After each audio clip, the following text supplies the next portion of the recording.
독일의 신학자 중에서 프리드리히 고가르텐이라고 하는 신학자가 있습니다. 그 신학자가 이런 말을 남겼습니다. 인생이라고 하는 것은 영어 4개의 전치사로 결정된다. of, for, with, by. 우리 사람의 인생은 이 영어 전치사 4개에 의해서 결정이 된다. 여러분도 한번 잘 들어보십시오. 첫 번째는 of입니다. 삶의 주체입니다. 그죠? 누구에 의해서, 무엇에 의해서 살아가는가? 내가 삶의 주체인가? 누군가의 명령에 의해서 살아가는가? of. 두 번째는 삶의 목표입니다. for. 내가 무엇을 위해서 지금 인생을 살아가고 있는가? 내 인생의 목적이 무엇인가? 세 번째는 with입니다. with가 함께라는 뜻이죠. 누구와 함께 주로 살아가는가? 가장 가까이서 내 마음을 털어놓는 분들은 누군가? 어떤 무리들과 함께 만남을 갖는가? 마지막 4번째는 삶의 방법입니다. 내가 내 인생의 목표를 실현하기 위해서 어떤 삶의 방법을 선택하는가? 성경적인 방법인가? 속임수를 주로 쓰는가? 어떤 방법에 의해서 내가 인생을 살아가는가? 여러분, 그렇습니다. 사실은 우리가 다들 여쭤보면 바쁩니다. 정신이 없습니다. 이렇게 말하는데 바쁘고 열심히 사는 것만이 능사가 아닙니다. 내가 누군가, 내가 지금 잘 살고 있는가, 앞으로 어떤 인생의 목표를 가지고 살고 있는가, 그걸 끊임없이 스스로 근본적인 삶의 태도를 점검을 해야 합니다. 그걸 점검하지 않은 채 인생을 살아가면 마치 우리가 어떤 목적지를 향해서 가기 위해서 자동차 내비게이션을 보는데 고장난 내비게이션을 보는 것과 같습니다. 인생은 단 한 번 기회밖에 없는데 열심히 사는데 엉뚱한 인생을 살아간다면, 잘못된 인생을 살아간다면 얼마나 그것이 안타까운 결과가 되겠습니까? 그럼 제가 여러분에게 다시 한번 여쭤보겠습니다. 여러분은 누구의, 무엇에 의해서, 무엇을 위해서, 누구와 함께 어떤 삶의 방법을 택하면서 살아가고 계십니까? 자, 오늘은 방금 이 고가르텐이라는 신학자가 말한 이 영어 4개의 전치사와 연관해서 나는 누구인가? 하나님을 믿는 사람인데 내가 이 세상에서 어떤 삶의 태도를 가지고 살아가는 것이 바람직한 성경적인 태도인가 하는 인생의 근본적인 질문에 대해서 그 해답을 본문을 통해 찾아보도록 하겠습니다. 자, 먼저 나는 누구인가에 대한 오늘 본문의 대답은 너는 여호와 내 하나님의 성민이라, 이렇게 분명히 우리에게 말씀하고 있습니다. 자, 오늘 본문 6절 말씀 우리 다 함께 한번 읽어보겠습니다. 시작. 너는 여호와 내 하나님의 성민이라. 내 하나님 여호와께서 지상 만민 중에서 너를 자기 기업의 백성으로 택하셨나니.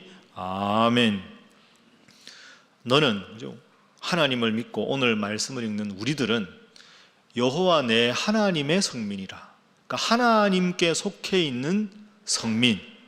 그러니까 이 말은 나라는 존재는 하나님께 속한 사람이다 하는 걸 늘 기억하며 사는 것이 성경적인 것이라는 거죠.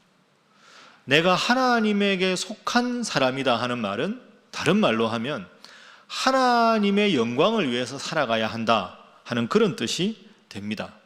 그러니까 나는 하나님께 속해 있고 하나님의 영광을 위해서 살아가는 것이 우리 인생의 가장 바람직한 근본적인 삶의 태도라 하는 거죠.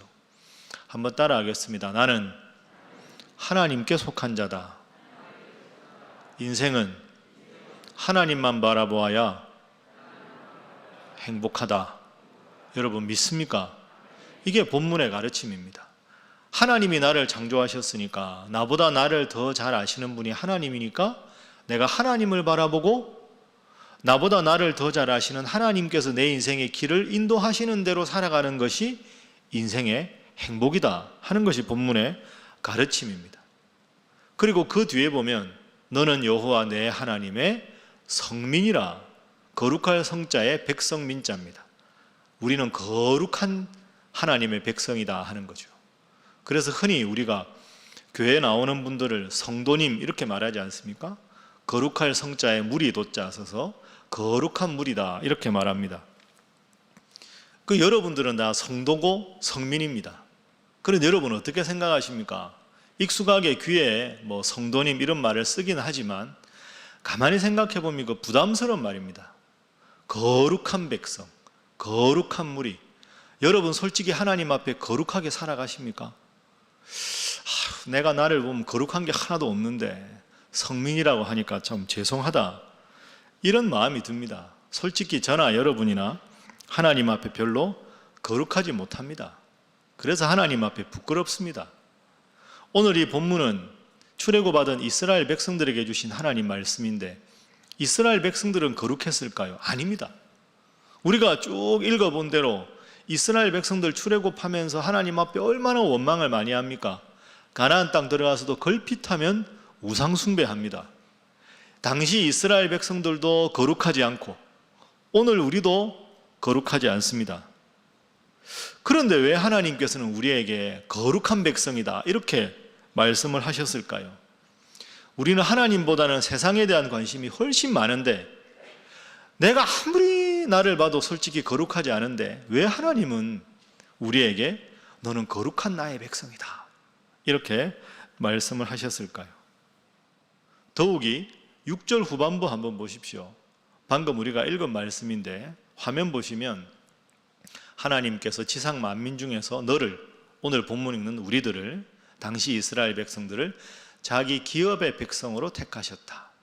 하나님의 기업의 백성. 이 기업이라는 단어가 히브리어로는 세굴라라는 단어입니다. 세굴라라는 단어의 원래 뜻은 보물 이런 뜻입니다. 그러니까 하나님께서 6절에서 말씀하시는 건 너는 거룩하다. 그리고 많은 사람들 중에서도 특별한 나의 보물이다. 너는 나의 보물이다. 이렇게 말씀하신 겁니다. 그래서 6절을 제가 원문에 입각해서 번역을 쉽게 해보면 화면과 같습니다. 너는 내가 안다. 나 말고 다른 세상적인 것에 더 큰 관심을 두고 살아가지만 그래도 너는 내 하나님 앞에서 거룩하지 않지만 거룩한 백성이다. 그리고 나는 너를 내 특별한 보물로 택했다. 이렇게 말씀을 하십니다. 얼마나 이게 감격스럽고 황송합니까? 하나님이 나를 너는 내 보물이다 이렇게 말씀하시고 거룩하지 않은데도 너는 거룩하다 이렇게 선포를 아예 하셨습니다. 송구스럽지만 영예로운 것 아닙니까? 그럼 하나님 왜 이렇게 말씀하실까요? 거룩하지도 않고 내가 봐도 참 흔한 돌멩이 같지 전혀 보물 같지 않은데 왜 하나님은 오늘 나에게 내 보물이다 이렇게 말씀을 하실까? 그 이유가 오늘 본문 7절에 나옵니다. 자, 7절 말씀도 함께 읽어봅니다. 시작.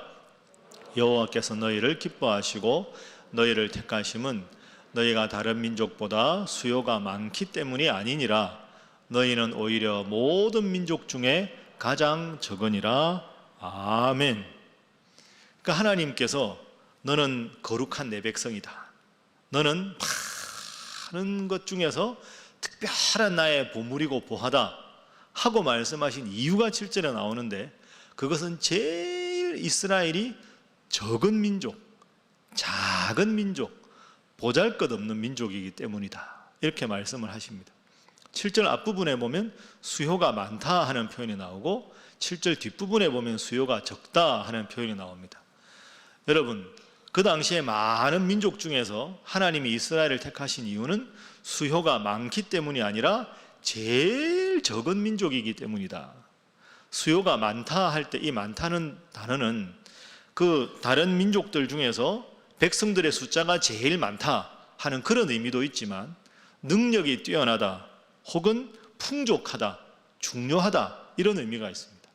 그러니까 하나님 말씀은 그 당시에 많은 민족이 있는데 능력 있는 민족이 있고 큰 민족도 있고 중요한 민족도 있는데 그런 민족 말고 내가 너를 택한 이유는 수요가 제일 적기 때문이다. 여기서 적다라는 단어는 그래서 원문으로 보면 부족하다, 보잘것없다, 제일 능력이 작다 이런 뜻입니다. 여러분, 이걸 생각하면 생각할수록 참 은혜가 됩니다. 그 당시 이스라엘을 택하신 하나님, 그 이유도, 오늘 많은 사람 중에서 우리가 하나님을 믿게 된 이유도, 하나님은 너의 자질이 뛰어나고 너의 신앙이 훌륭하고 너의 믿음이 훌륭해서가 아니라 내가 가만히 보니 너는 제일 보잘것없고 제일 능력도 적고 제일 부족한 점이 많아서 제일 작고 작은 존재라 내가 너를 택해서 내 보물로 삼고 너를 거룩한 백성이라고 인정해 주겠다, 이렇게 말씀하시는 겁니다. 여러분, 저나 여러분이나 스스로 어떻게 생각하십니까? 여러분은 잘 모르겠지만 저는 제가 저를 볼 때마다 저는 여기 설교단에서 설교할 자격이 없는 사람입니다. 제가 저를 봐도 참 능력이 별로 없고 보잘것없고 부족한데, 제가 주일날 맞이할 때마다 오늘도 새벽에 잠에서 일어나면서 하나님, 오늘도 제게 하나님 이 귀한 말씀을 전할 수 있는 이 귀한 말씀의 사자로 세워주셔서 참 감사합니다. 제가 스스로를 보아도 능력도 없고 부족함이 많은데 그저 하나님의 은혜입니다. 이렇게 고백하면서 이 자리에 왔습니다. 여러분, 저만 그렇습니까? 여러분 안 그런 척하고 앉아 계신데 여러분 솔직히 다 그러시지 않습니까? 솔직히 여러분 오늘 주일 예배 오셨는데 평일날 하나님 생각을 더 많이 하십니까? 세상 일에 더 많은 관심을 가지십니까? 대답해 보십시오. 한 분씩 한번 여쭤볼까요? 시간 관계상 생략하겠습니다. 그런데도 하나님은 오늘 우리를 부르셨지 않습니까?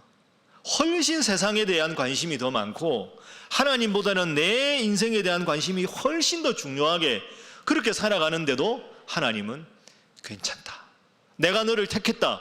왠지 아느냐? 제일 능력이 적으니까, 제일 부족하니까, 그래서 내가 너를 내 보물로 삼았다. 이게 얼마나 큰 은혜입니까? 그래서 오늘 본문에 나오는 하나님의 음성이 바로 이런 음성입니다. 따라하겠습니다. 내가 가장 적고 보잘것없어도 내가 너를 선택하였다. 내가 너를 책임지리라. 여러분 믿습니까? 생각하면 생각할수록 얼마나 황홀하고 감사하고 감격적인 고백이 아닐 수가 없습니다. 그러니 여러분, 힘들고 어려우셔도 너무 한숨 쉬고 땅이 꺼져라고 답답하다고 원망만 하고 살지 마십시오. 목사님들이 여러분들에게 전화를 드릴 겁니다. 이렇게 저렇게, 그죠? 그 제가 주일날 아침이 되면 일주일간 여러분 교구에 아프신 분들이나 사정이 딱하신 분들, 목사님들이 전화해서 그 신방 기록을 제가 받습니다.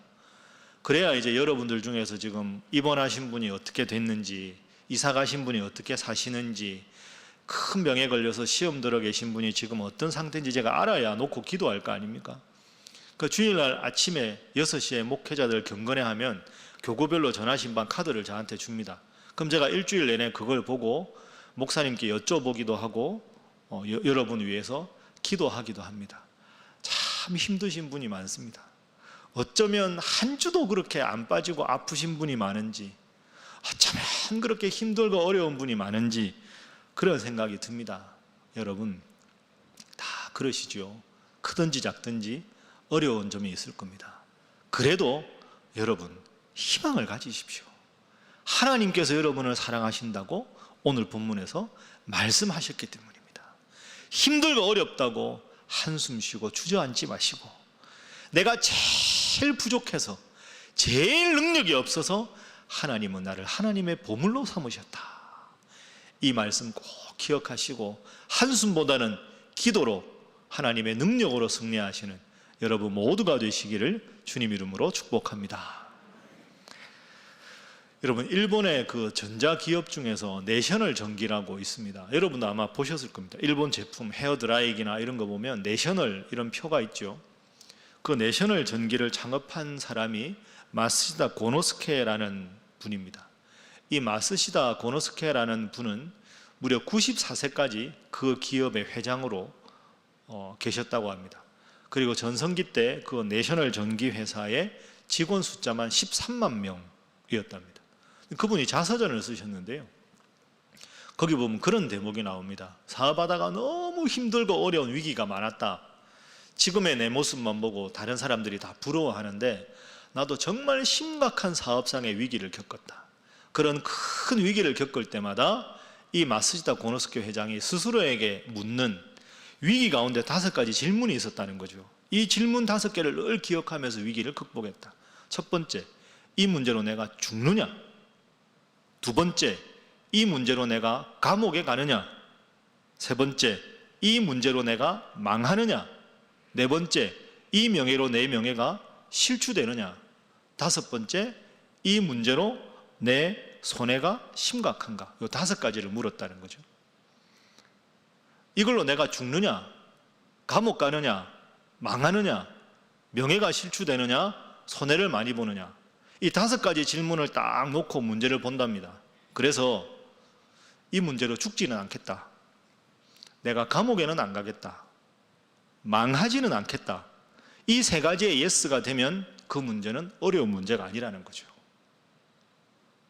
그러고는 차분하게 마음을 가라앉히면 그 문제가 커 보이던 문제가 크지 않은 문제로 여겨지고 그 문제에 대한 해답이 스스로 차분하게 찾을 수 있는 마음의 여유가 생긴다 하는 겁니다. 여러분, 오늘 우리에게도 그대로 적용될 수 있지 않겠습니까? 코로나19로 다들 어려운 시기를 겪고 있습니다. 그런데 여러분은 오늘 이렇게 예배당에서 예배를 드리거나 영상으로 예배를 드립니다. 무슨 뜻입니까? 여러분이 돌아가시지 않고 살아계시다는 증거입니다. 두 번째, 죄송하지만 감옥에 가셨으면 오늘 예배당에 못 나오실 거 아닙니까? 세 번째, 힘들지만 완전히 망한 건 아니신 것 같습니다. 그렇다면 이 문제는 심각해 보이지만 사실은 인생의 절대절명의 위기는 아닌 것이죠. 더불어서 나보다 나를 더 잘 아시는 하나님을 믿는 우리가 하나님께 기도할 수 있는데 한숨만 쉬고 나에게만 이런 어려움이 있다고 원망하고 있는 것, 하나님 얼마나 바라보시고 안타까워 하시겠습니까? 여러분, 이 위기가 도리어 인생의 기회가 될 수 있는 줄로 믿습니다. 힘들고 어렵다고 한숨만 쉬면 하나님 믿는 사람이 아니지요. 그럴 때일수록 또 하나님 앞에 간절하게 나와서 기도하셔야 하지 않습니까? 단도직입적으로 여러분 스스로에게 한번 자문해 보십시오. 어렵다, 힘들다 하는데 얼마나 이 문제를 놓고 간절하게 기도하셨습니까? 얼마나 하나님 앞에 정말로 목이 터져라 울부짖어 기도하셨습니까? 그렇게 하나님 앞에 기도하지 않고 한숨만 쉬고 하나님께 원망하는 것, 그 우리의 특권을 스스로 놓쳐가는 어리석은 삶이라고 볼 수 있지 않겠습니까? 간혹 목회하는 목회자 입장에서 보면 참 안타까운 성도들이 간혹 있습니다. 저분은 지금 저 상황에서 더 하나님 앞에 간절하게 무릎 꿇고 메어 달리면 분명히 하나님이 저 문제 해결해 주실 텐데, 그런 확신이 분명히 있는데 목사도 알고 주위에 계신 분들은 다 아는데 스스로만 그걸 모릅니다.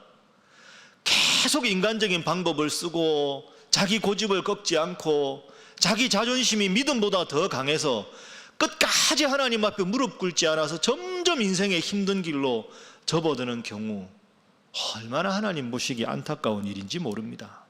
여러분 깊이 한번 생각해 보십시오.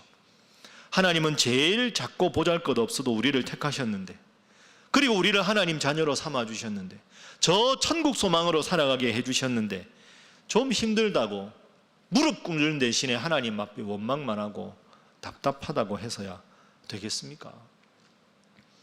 어렵고 힘든 상황에서 시편 기자가 어떻게 고백하는지 시편 73편 25절 고백, 자, 우리 함께 한번 읽어보겠습니다. 시작. 하늘에서는 주 외에 누가 내게 있으리요, 땅에서는 주밖에 내가 사모하리 없나이다. 아멘.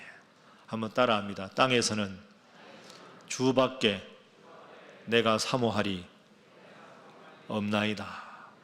여러분 믿습니까? 자, 두 손을 한번 가슴에 대보시고 눈을 감아 보시죠. 진실하게 저를 따라서 한번 고백하겠습니다. 하나님, 저는 적은 자입니다. 가장 적은 자입니다. 하나님, 저는 능력이 없습니다. 하나님, 제 도움은 하나님밖에 없습니다. 하나님, 저를 도와주옵소서. 자, 이제 눈 뜨시고요. 옆에 분들과 한번 인사하겠습니다. 한숨 쉴 시간에 기도하시기 바랍니다. 자, 한 번 더 할까요? 잘하실 줄 믿습니다. 하나님은 나를 사랑하셔서 보물로 삼으셨다. 제일 적어서 하나님 나를 선택하셨다. 이게 얼마나 큰 은혜입니까? 참 기쁘고 감사한데 일만의 불안감이 있지요. 이러다가 하나님이 혹시 마음을 바꾸시면 어떡하나. 두고 보시다가 너 안 되겠다네. 야, 너 너무하다. 너 안 되겠다 이제. 혹시 이러시면 어떡할까. 계속 이러면 그런 일말의 불안감이 우리 속에 자리 잡을 때가 있습니다. 자, 그 불안감은 어떻게 해야 되느냐. 자, 그래서 하나님의 오늘 본문에 보면 신실하신 하나님, 사랑의 하나님, 이런 표현이 나옵니다. 걱정하지 마라. 내가 아무리 부족해도 내 마음 바꾸지 않는다. 나 여전히 너를 사랑하고 여전히 너를 내 보물로 평생 생각하며 살 것이야. 걱정하지 마라. 이게 하나님의 약속입니다. 그 약속이 8절과 9절에 나옵니다. 화면에 하나님의 말씀을 한번 들어보십시오. 여호와께서 다만 너희를 사랑하심으로 말미암아 나는 너를 여전히 사랑한다. 8절에 그렇게 약속하셨고요. 9절 말씀 보시면 그런즉 너는 알아라. 내 하나님 여호와 하나님이요 어떤 하나님이시다? 신실하신 하나님이시다 하는 겁니다. 신실하다 하는 것은 마음을 바꾸지 않는다 이런 뜻입니다. faithful 이런 뜻이거든요. 그러니까 하나님은 우리를 사랑하기로 결정을 하셨으면 아무리 부족해도 넌 안 되겠다. 너는 아웃이다. 더 이상 나를 실망시키지 마라. 이렇게 안 하시고 그 사랑의 마음을 끝까지 바꾸지 않으시는 신실하신 하나님이시라 이런 뜻입니다. 그러니 얼마나 감사한 일입니까?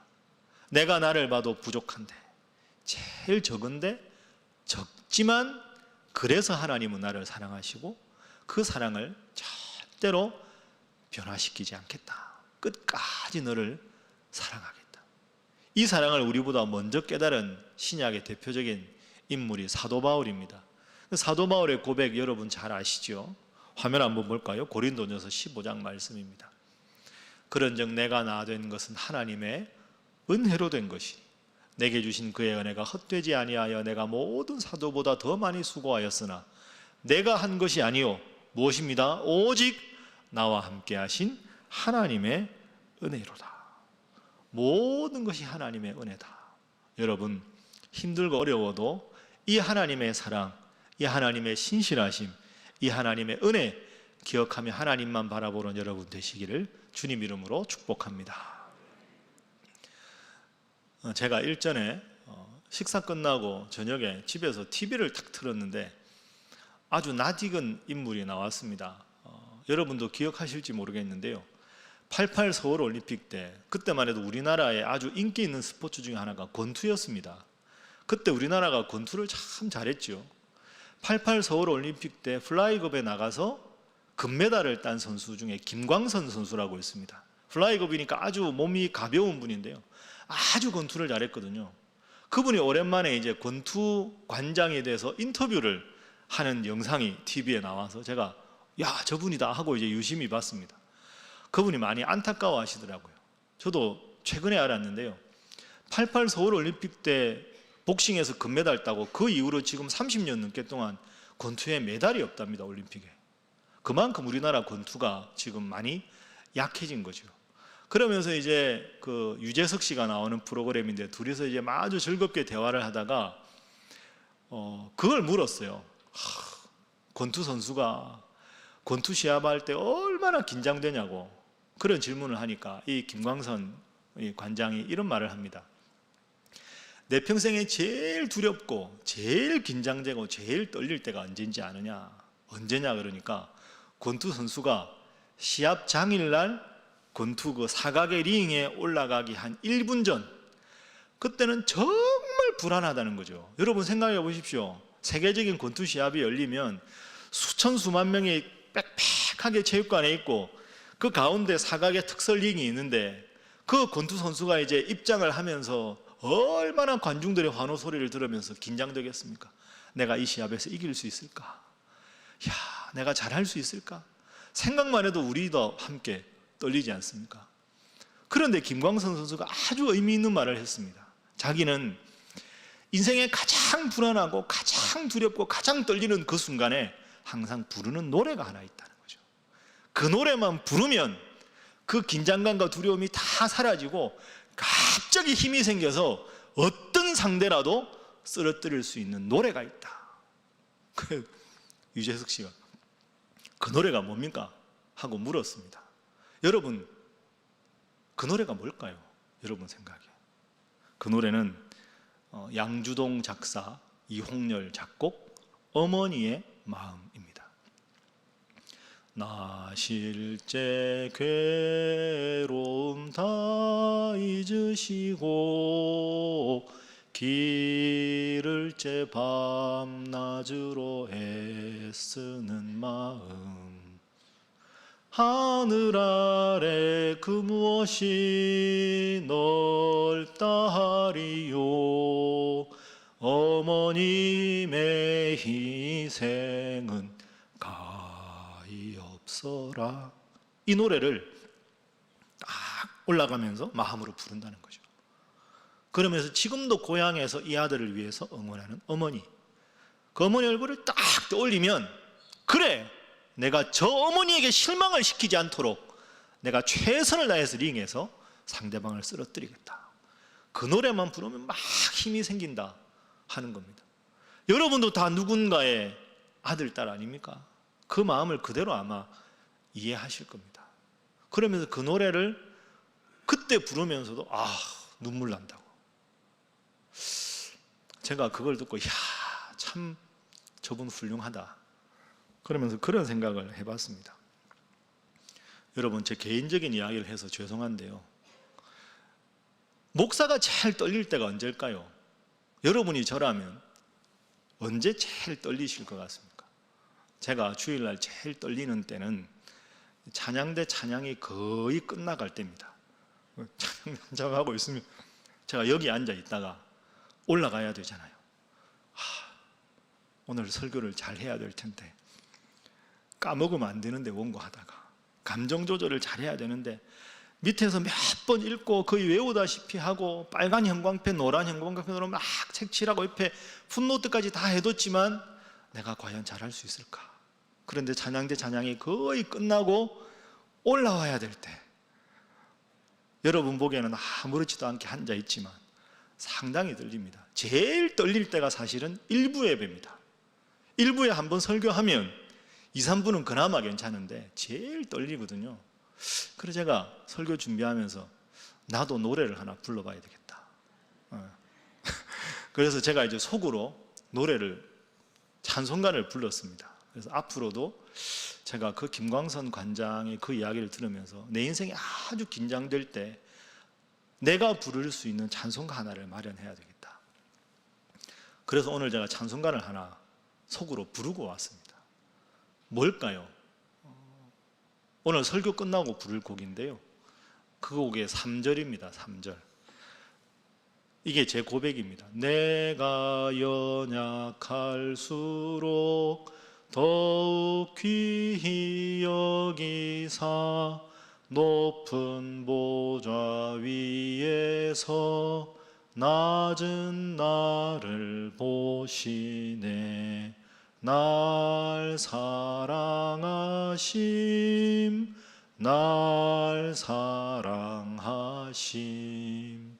날 사랑하심, 성경에 쓰였네. 제가 저를 보기에도 참 설교할 자격이 없는데 내가 너무 연약한데 하나님은 배 목사, 내가 제일 부족해서 제일 연약한 목사라, 내가 너를 사랑한다. 제일 부족한 목사라, 내가 너를 사랑한다. 저 높은 보좌에서 너를 보고 내가 너의 말씀을 잘 전할 수 있도록 내가 너를 도와주겠다. 그러면서 하나님이 나를 사랑하신다. 그 마음으로 제가 오늘도 이 자리에 섰습니다. 사랑하는 우리 신일교회 성도 여러분, 우리는 지금 무척이나 힘든 시기를 보내고 있습니다. 환경이 힘들어지면 나의 능력이 참 보잘것없어 보이고 그나마 있던 자신감도 상실하게 됩니다. 그런데 하나님께서는 오늘 우리에게 분명하게 말씀하셨습니다. 사랑하는 내 아들아, 사랑하는 내 딸아, 내가 너를 택한 것은 모든 사람 중에 내가 가장 적기 때문이다. 그런즉 너는 알라. 오직 너의 하나님 여호와는 하나님이시요 신실하신 하나님이시라. 내가 너를 사랑하노라. 그리고 너를 향한 내 사랑은 결코 변치 않을 것이다. 사랑하는 우리 신일교회 성도 여러분, 오늘 주신 하나님의 이 약속 마음에 꼭 명심하시고 힘들고 어려워도 내가 부족해도 가장 작고 적고 보잘것없어서 나를 선택해 주시는 주님, 그 하나님 사랑으로 어려움을 믿음으로 잘 극복하시는 여러분 모두가 되시기를 주님 이름으로 부탁합니다. 기도하겠습니다. 사랑의 하나님, 감사합니다. 지극히 적은 나를, 내가 나를 보아도 참 답답하고 미련한데 이런 나를 보시고도 그저 사랑해 주시고 또 이렇게 사랑으로 품어주셔서 감사합니다. 사랑의 하나님, 신실하신 하나님, 저희들의 손을 잡아주시고 저희의 어깨를 보듬어 주시는 그 크신 주님의 사랑을 늘 느끼며 주님과 더불어 행복하고 주님과 더불어 형통한 인생을 살게 하여 주옵소서. 특별히 예수님의 십자가 사건을 깊이 묵상하는 사순절 첫 번째 주일을 맞이하면서 오늘 우리의 삶이 고단하고 힘들지라도 그 주님의 신실하심과 사랑하심을 믿고 힘 얻어 살아가게 하여 주옵소서. 예수님의 이름으로 기도하옵나이다. 아멘.